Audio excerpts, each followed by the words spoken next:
3 years have passed, but Bruce Wayne has not aged. Has time lost his effect on him? The Joker's grasp haunts the past, present, and future. Hope is at the Waynes. Gotta get back to the cave. The Dark Knight.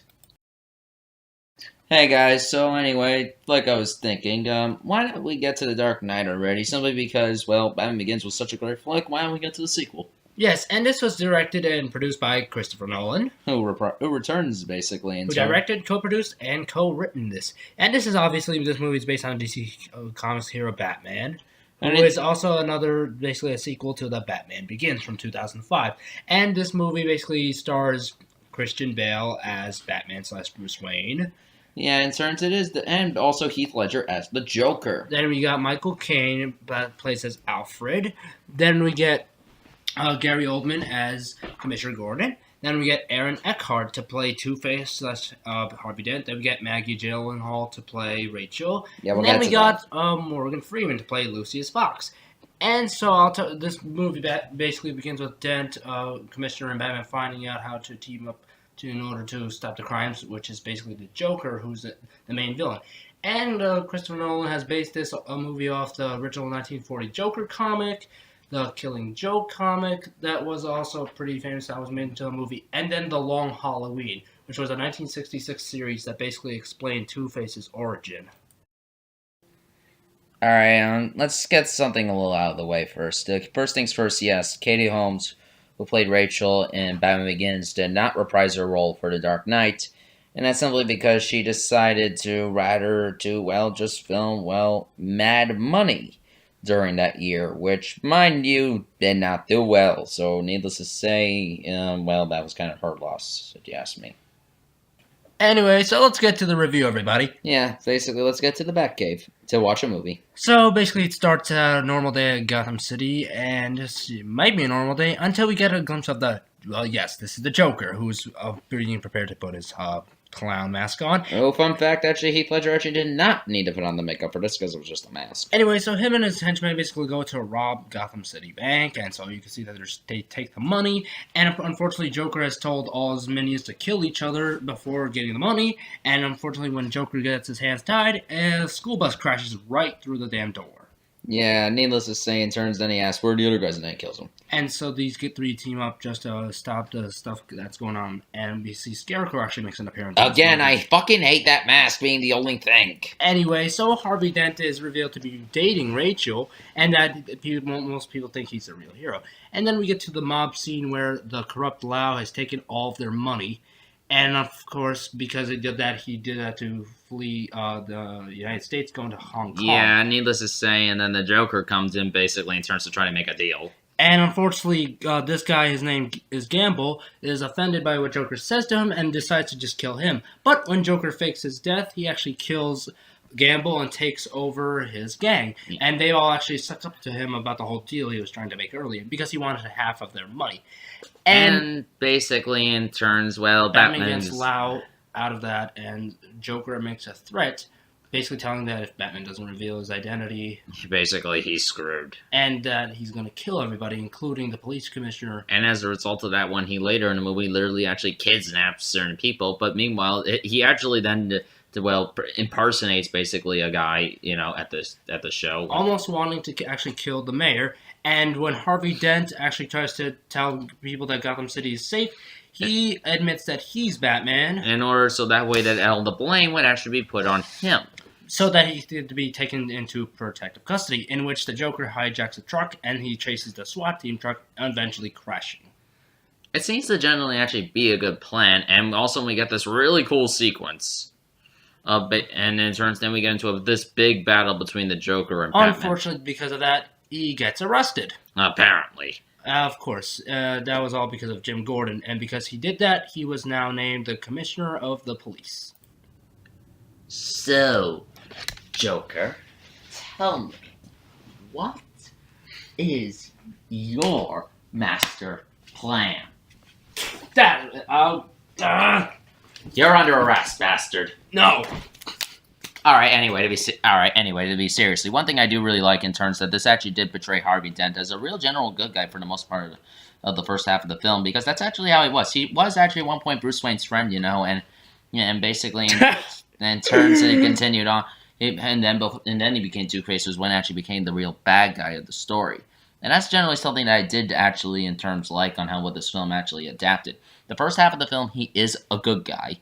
But then he became... Because of that accident that happened after he was kidnapped by the Joker, he basically became a villain because half of his face literally burned down. Shit. And so, yeah, we'll get into more about our thoughts about this. Anyway, so like what we just reenacted, basically Batman and the Joker literally have their fight, and then the Joker literally gives basically Batman the wrong information on where Harvey and Rachel are, and basically Harvey and Rachel are talking, and Harvey tells Rachel that the two of them that she's going to be fine, and he's the one who's going to die, but it turned out to be actually the other way around, and he flipped down, and he was like, "No, Rachel!" Only for then his face to literally get burned half off, and then the Joker literally escapes. And basically, well, he threatens to blow up a hospital if Coleman Reese isn't dead. But then in a bit, he actually burns down the mob's money in order to, to take control of the gang again. Anyway, so then the Joker literally comes in and impersonates a nurse and convinces Harvey to actually kill everyone that he cared about. That basically in turns that, did that to Rachel. And so obviously there goes that blow up hospital scene. Which was kind of improvised. It actually was. Anyway, so Harvey goes on a killing spree by the flip of a coin to decide people's death. Which he actually was already flipping the coins in turns, but he always manipulated it a bit. And then there was basically a tour boat and a prison boat basically in turns, and then the Joker sets a bomb on both of them, and the other one decides which one will be blown up first. And so when he encounters his final battle with Batman, he actually gets taken into custody, and then Jim Gordon has to decide for his life after Two-Face flips a coin. And he's almost about to kill his son. And neither of those people in the yacht died either. Because Two-Face actually gets killed by Batman after he lunges him over an edge of a building. Yeah, and in turns, basically after that, Batman tells Gordon to make him point all the guilt on him. And basically set up for a manhunt after that. And at the end of the movie, basically Jim Gordon destroys the bat signal with an axe, basically showing that he's not the hero this town really needs. So, a brief overview about The Dark Knight. Alright, so personally, I told you before Batman Begins was my favorite of the trilogy, so obviously I don't think this one is as good. But in terms, I still think it's a good flick overall. But the problem really with this one is, let's just get the bad part out of the way. Bale's voice is back, and it's much worse this time. Seriously, I hate that. Every time. It only gets worse as the Dark Knight series goes on. Well, Yeah, that's one thing I really hate. That's the only thing really that I hate about Bale's performance in this movie. I just hate the way he portrayed Batman. But other than that, I think he did a really good job as Bruce Wayne. And I will admit, I do like Alfred and basically Harvey Dent in this film. And I will admit, basically, Morgan Freeman did also a good job, I will admit, as Luscious Fox. But I will admit in turns that this movie is definitely interesting. The recasting of Rachel was a little shocking, but the whole Two-Face, see? yeah. Basically, in turns, it's definitely different than in comparison to, say, for example, like the one in Batman Forever. Yeah. But that's another story. We'll get to that when we get to that one. In turns, and so what would you say you give this movie?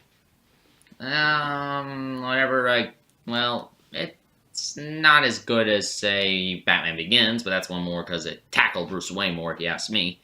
But in this one still, it is really good. Heath Ledger did a phenomenal job as the Joker. I can't decide. Oh, yeah. Yes, that's why I love this movie so much. Joker he is my absolute favorite Joker that's ever been portrayed, and there's only been 4 live action Jokers, and he just takes number 1 for me. I love everything about Heath Ledger's Joker performance. He was just the best Joker in this movie. And I can't decide between him and Nicholson, but they're both really good, if you ask me. But yeah, Mark Hamill is the Joker. I really, really like this movie. Oh, and he's also Skips. Yeah, but anyway, so in turns, this movie is, though, really, really good. I mean, I think it would have been interesting in turns, what would have happened, like, for example, had Rachel survived the film, and, I think it would have been interesting seeing her in The Dark Knight Rises over, say, Catwoman. I won't, actually... If Heath Ledger did not die, I kind of wish they put him in The Dark Knight Rises. At least for a cameo. Or just back as the villain again. He was a great Joker. Yeah, I think that would have been interesting too. And basically, in terms, this movie is just a solid flick all around. I mean, it's just solid. I Yeah. mean, my only real nitpick is again the voice getting worse this time. All right, we've already been through that. Anyway, so in turns, well, I'll get to more on my rant on the voice in The Dark Knight Rises because it gets worse there. But in turns, and as for this movie, on the other hand, I really enjoy it. I'd say 8.9 out of 10. I just give it a 9, as it's just my favorite Batman movie ever. Yeah. So now that we talked about both of our favorites in the Dark Knight trilogy, it's time for both of our least favorite in the Dark Knight trilogy. Well, I like both the first two movies so much; they're so good. And Wait till our next thoughts about The Dark Knight Rises in that review, which is actually coming up. yeah, because we decided to put the Dark Knight trilogy back to back to back. Well, it is a trilogy. So, if you like, comment, and subscribe, and ring that bell, we'll make you a deal. We'll do the Dark Knight Returns movies too, those animated ones. We'll do those too. We're just gonna do a lot of animated movies in terms of DC and Marvel. Well, of course we will eventually, but if you get this, say, I don't know, 250 views eventually, when that happens, we'll do the Dark Knight Returns, parts 1 and 2. All right. Yeah. That's your challenge, people. Get this to 250 views, and we'll do it. All right. But yeah, thanks again for watching. Like, comment, subscribe. Ring that bell. What he said, and we'll see you in the next review when we review The Dark Knight Rises.